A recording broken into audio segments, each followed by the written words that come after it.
Good morning guys. આજ સવારે હું 3 વાગે જાગી ગઈ છું, કારણ કે અમે રાત્રે 10 વાગે નક્કી કર્યું કે અમે કાલે કંઈક ફરવા જઈશું ને ફરવા જવાની જગ્યા છે પાવાગઢ। તો હું જો સવારે વહેલી ઉઠી ગઈ છું અને હજુ અંધારું જ છે, તો ફટાફટ નાહી ધોઈને પૂજા કરી।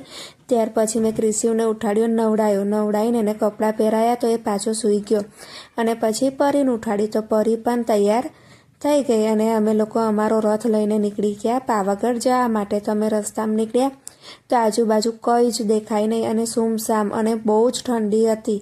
તો મેં છોકરાઓને વચ્ચે બેસાડ્યા અને સાલ ઓઢાઈ અને દબાઈ દીધા અને થોડે આગળ ચાલ્યા। ત્યાં અમે થોડીક વાર માટે ઊભા રહ્યા, ત્યાં ચા પીધી, કારણ કે એનર્જીની જરૂર હતી અને સવારે કંઈ પણ ચા કે નાસ્તો કર્યો ન હતો અને અમે સવાર 4:30 વાગે પાવાગઢની ખૂબ જ નજીક આવી ગયા હતા। પછી અમે રોપવેની રાહ જોતા હતા। તો રોપવેમાં હવામાનનું વાતાવરણ બદલતું હતું અને પવન વધુ હતું, તો રોપવેમાં જવાની ના પાડી અને રોપવેવાળાએ એવું કહ્યું કે કદાચ જ ચાલુ થાય, નહીં તો આજે રોપવે બંધ રહેશે। તો અમે જેમ તેમ કરીને સીડી ચડીને ઉપર ચાલ્યા। તો ક્રિશિવ થોડી વાર થઈને બિચારો થાકી જતો હતો, તો એ કે મમ્મી હું થાકી જાઉં છું, તું થોડી વાર એને તેડી લેતી હતી, પછી એને રેસ લગાવવાનું કહું તો એ રેસ લગાવીને જુઓ એ હજી પણ થાકી ગયો છું। પછી જેમ તેમ એને પટાવ્યો અને હું એને એવું કહેતી હતી બધા બહુ જ રમકડા છે, તો હું તને એક રમકડું લઈ આપીશ। તો એ મને એવું જ કહે મમ્મી હજુ કેટલી વાર છે,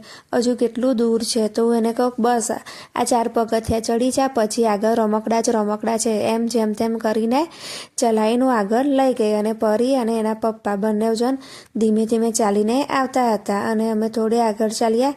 ત્યાં થોડી વાર બેઠા અને થાકી ગયા અને ખૂબ જ ગરમી લાગી, તો પરીએ એનું જેકેટ કાઢીને બેગમાં મૂકી દીધું।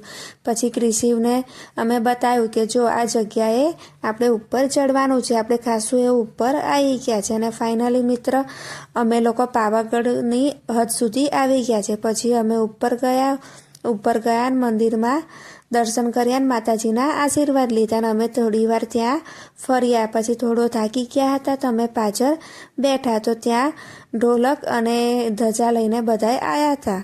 તો એ ઢોલક વાગતું હતું ને બીજી બાજુ ધજા ચડાવવા માટે પૂજા ચાલતી હતી અને જુઓ ભીડ પણ ખૂબ ઓછી હતી, કારણ કે અમે ચાલુ દિવસે સોમવારના દિવસે સવારે ગયા હતા। તો મિત્રો તમે પણ માતાજીના આશીર્વાદ લો અને લાવો લો।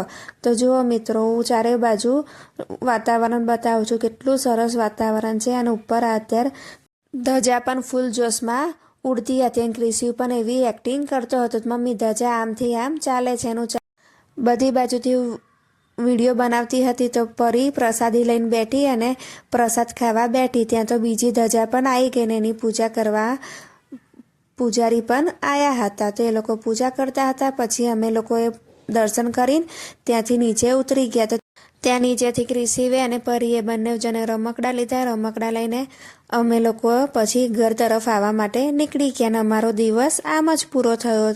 આવજો મિત્રો।